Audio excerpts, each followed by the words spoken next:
25শে November বুধবার রাত 8টায় খালেদ মহিউদ্দিন আছে এডিটর স্পিকে। জানিয়ে দিচ্ছি শিরোনাম। সামর্থ্যবানদের 90%ই দিচ্ছেন না আয়কর। জাতীয় রাজস্ব বোর্ডের জরিপ, কর পরিশোধে 20 লাখ পেশাজীবীর কাছে যাচ্ছে নোটিশ। দেশে ফেরার পর দলের শীর্ষ নেতাদের সঙ্গে প্রথম আনুষ্ঠানিক বৈঠকে বসেছেন খালেদা জিয়া। সিদ্ধান্ত হতে পারে পৌর নির্বাচন নিয়ে। ফেসবুক সহ বিভিন্ন সামাজিক যোগাযোগ মাধ্যম খুলে দেওয়ার এখনো কোনো সিদ্ধান্ত নেয়নি সরকার। জননিরাপত্তাই মূল কারণ বললেন প্রতিমন্ত্রী। দেশে কর দিতে সক্ষম মানুষের 10 ভাগের মাত্র 1 ভাগ আয়কর দেন। উচ্চবিত্তদের মধ্যে কর ফাঁকির প্রবণতা বেশি বলছে জাতীয় রাজস্ব বোর্ড। বিভিন্ন পেশায় আরো 20 লাখ মানুষের কাছে তাই নোটিশ পাঠাতে যাচ্ছে এনবিআর।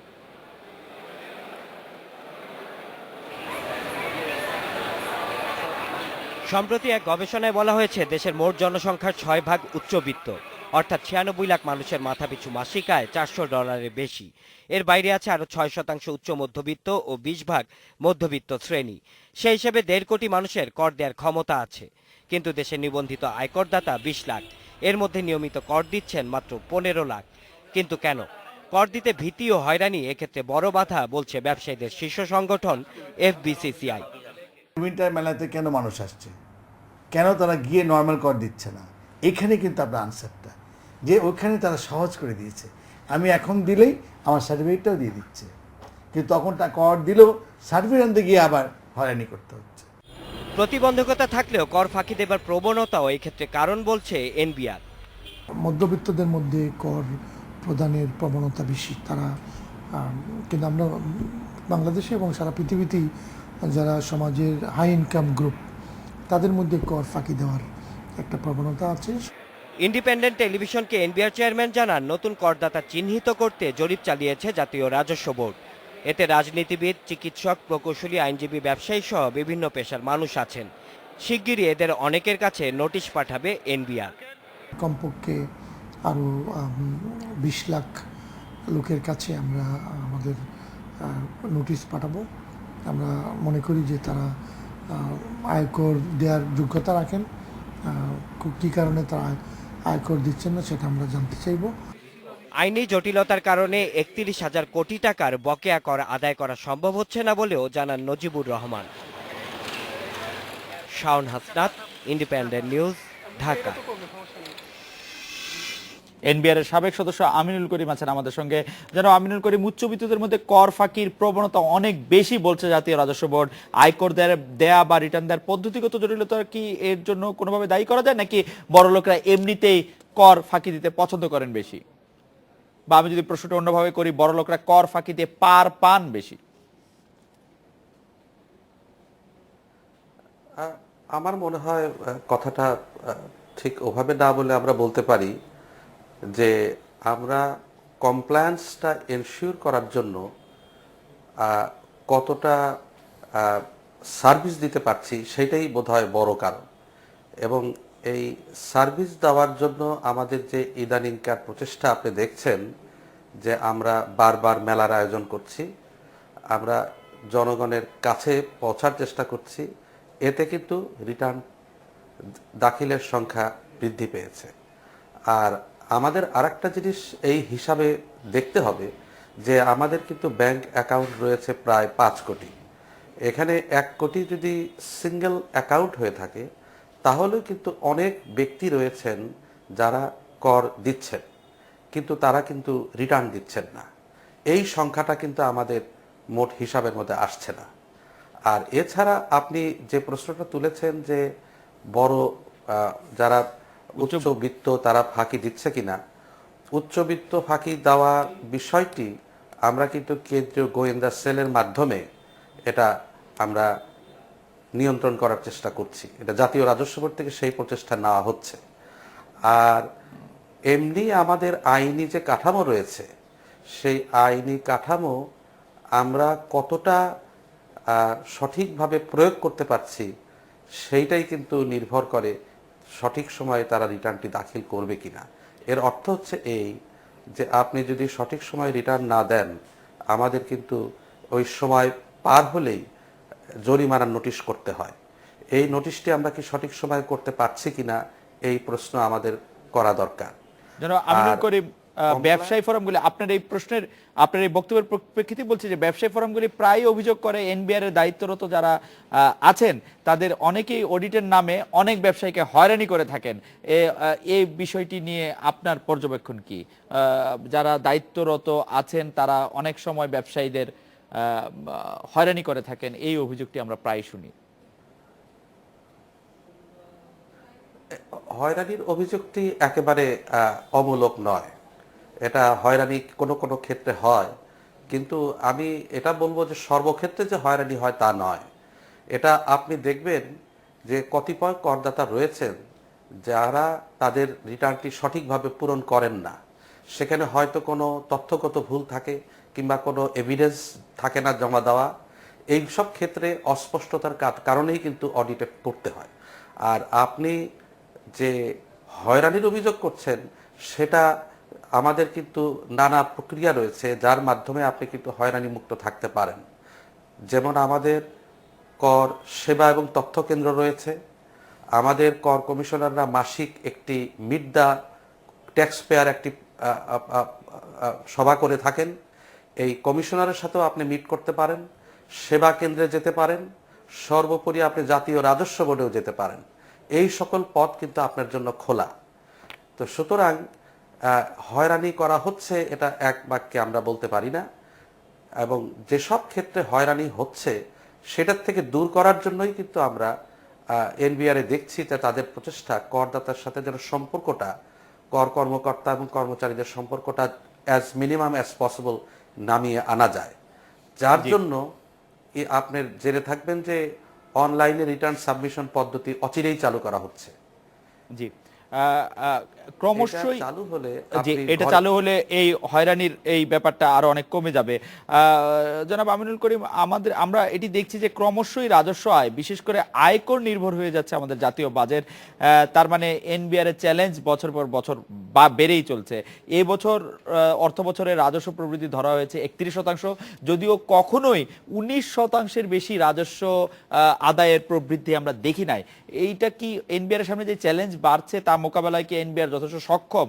এনবিআর এর যথেষ্ট লোকবল আছে? এনবিআর এর যথেষ্ট আধুনিক প্রযুক্তি এবং নিয়ম এবং জ্ঞান বিজ্ঞান ব্যবহার করার সুযোগ এনবিআর এর রয়েছে কিনা?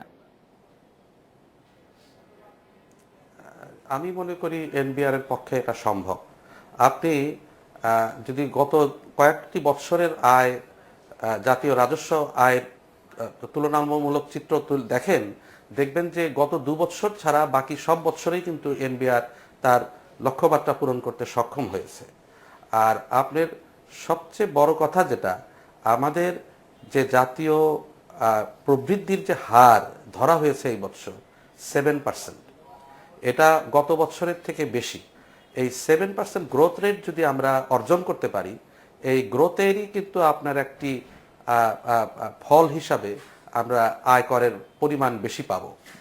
আর সবচেয়ে বড় আরেকটা বিষয় এখানে আপনাদের লক্ষ্য রাখতে হবে যে এনবিআর এর কিন্তু যে সামগ্রিকভাবে যে প্রচেষ্টার মধ্যে যে আয়কর বৃদ্ধির প্রচেষ্টা, এইটাই কিন্তু যে কোনো রাজস্ব প্রশাসনের জন্য একটি ভালো দিক। জি, জনাব আমিনুল করিম, আপনাকে অনেক ধন্যবাদ। শুনছিলেন এনবিআর এর সাবেক সদস্য জনাব আমিনুল করিমকে। এডিটর স্পিক একটি বিরতি নিচ্ছি, ফিরছি একটু পরে।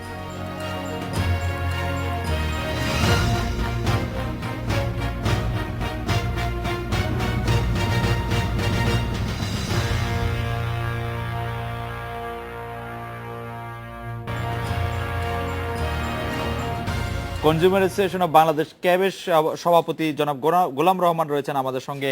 উচ্চবিত্তদের মধ্যে কর ফাঁকির প্রবণতা বেশি বলছে জাতীয় রাজস্ব বোর্ড, এবং পাশাপাশি এও বলছে যে দীর্ঘদিন ধরে এই প্রবণতা চলে আসছে। আপনি দুর্নীতি দমন কমিশনের সভাপতি, দুর্নীতি দমন কমিশনের প্রধান ছিলেন। আপনি এই যারা এই কর ফাঁকিবাজ আছেন, বড়লোক অথবা ধনী আমরা যেভাবে বলি না কেন, তাদেরকে ধরার ব্যাপারে কোনো উদ্যোগ কি আপনারা নিতে পেরেছিলেন সে সময়, জনাব গোলাম রহমান? এই দায়িত্ব তো দুর্নীতি দমন কমিশনের নয়, এই দায়িত্ব জাতীয় রাজস্ব বোর্ডের। জি, কারণ এটা যে দুর্নীতি দমনের যে দুর্নীতির যে সংজ্ঞা দুর্নীতি দমন কমিশনের আইনে আছে, বা যেসব ধারা আইনের দুর্নীতি বলে চিহ্নিত হয়েছে, কর ফাঁকি তার মধ্যে পড়ে না। কর ফাঁকি তার মধ্যে পড়ে না, জনাব গোলাম রহমান? করহীন কেউ ইচ্ছে করে যদি কর না দেয় এবং তার ফলে যদি তার কাছে সম্পদের অবৈধ সম্পদ জমা হয়, সেটি কি দুর্নীতি হিসেবে হবে না, মানে গণ্য হবে না? না, যেটা দুর্নীতি, কর দিয়েও যদি কর দেওয়া হলো কিন্তু অবৈধ পন্থায়, যদি যেটা শাস্তিযোগ্য অপরাধ দুর্নীতি দমন কমিশনের আইনে সেইভাবে উপার্জিত হয়, তাহলে তা দুর্নীতি দমন কমিশনের আইনের আওতায় শাস্তিযোগ্য অপরাধ। আচ্ছা, অন্য ক্ষেত্রে এটা হবে না। বাজেটে অপ্রদর্শিত আয় প্রদর্শনের সুযোগ রাখা হলো, এক্ষেত্রে সারা মেলে কম, সুযোগ না নেওয়ার প্রবণতা কম। এর কারণ কি? কালো টাকা মূলধারা আনার কার্যকর উপায় কি হতে পারে? কালো টাকা বলতে এখানে অপ্রদর্শিত অর্থর ক্ষেত্রে। অপ্রদর্শিত অর্থ আদতে যেটা আমাদের দেশের করের যে আইন বা প্রক্রিয়া, তা কিছুটা জটিল। মানুষের মধ্যে একটা অনীহা আছে কর দেওয়ার ক্ষেত্রে। যদি কর প্রদানের মানসিকতা সৃষ্টি করা যায় প্রথম থেকে, তাহলে মানুষ কর দিবে। আর কর যে ফাঁকি দিচ্ছে, যাতে কর ফাঁকি দিতে না পারে, সেই জন্যে প্রশাসনিক ব্যবস্থা গ্রহণ করা বোধহয় জরুরি। জনাব গোলাম রহমান, ব্যবসায়ীরা অনেক সময় এই অভিযোগটি করে থাকেন যে আয়কর বিভাগের কর্মকর্তারা, বিশেষ করে যারা নিরীক্ষার দায়িত্বে থাকেন, তারা অনেক সময় ব্যবসায়ীদের অকারণে হয়রানি করেন এবং কোনো না কোনো ভাবে তাদেরকে কোনো না কোনো উৎকোচ, উপঢৌকন বা অন্য কোনো সুবিধা না দিয়ে তারা আসলে ছাড়া পান না। সেই সব বিষয়গুলি দুর্নীতি দমন কমিশনের নজরে আনা হয় কিনা, আনা উচিত কিনা, আপনি কি মনে করছেন? যদি জনাব গোলাম রহমান। কর পদ্ধতি সাম্প্রতিক বছরগুলিতে বহুলাংশে সহজতর করা হয়েছে। আগে যেভাবে প্রত্যেকটি করের ফাইল পরীক্ষা করা হতো, এখন তা করা হয় না। এক স্বনির্ধারিত পদ্ধতিতে কর নির্ধারণের ব্যবস্থা আছে। তবে একটা অনীহা তো আছে কর প্রদানের না করার। তো এই ক্ষেত্রে যেটা মানুষকে অভ্যস্ত করতে হবে কর প্রদানের। আমাদের সর্বনিম্ন আয়কর সীমা কর প্রদানের জন্য 2.5 লক্ষ টাকা। অর্থাৎ প্রতি মাসে যদি কারো আয় 21,000 টাকা হয়, তাহলেই তাকে কর দিতে হবে। আমাদের আশেপাশে যেসব দোকানে 3-4 জন কর্মচারী আছে, সেই সব দোকানের মালিক, এমনকি সম্ভবত বেবি ট্যাক্সির যে চালক, তারাও মাসে, অথবা যারা মাসে 8-9 হাজার টাকা বাড়ি ভাড়া দেন, তাদের সবাই এর চেয়ে বেশি আয় করে থাকেন। কিন্তু মানুষের এইসব মানুষের অধিকাংশই কর দেন না। বড় যারা বেশি আয় করেন, তারা তো দেনই না। এবং কর ব্যবস্থার মধ্যে অনেক সুযোগ সুবিধা আছে, যেমন আমাদের গার্মেন্টস সেক্টরের কর কিন্তু আয় করাটা, যদি কর প্রদানের ক্ষেত্রে অনেক রকমের সুযোগ সুবিধা আছে, যা অন্যান্যদের ক্ষেত্রে নাই। তো আমি যেটা মনে করি, কর আয় যদি বাড়াতে হয়, তাহলে করের নেটটাকে বিস্তৃত করতে হবে, করের আওতাকে বাড়াতে হবে। জনাব গোলাম রহমান, আপনাকে অনেক ধন্যবাদ।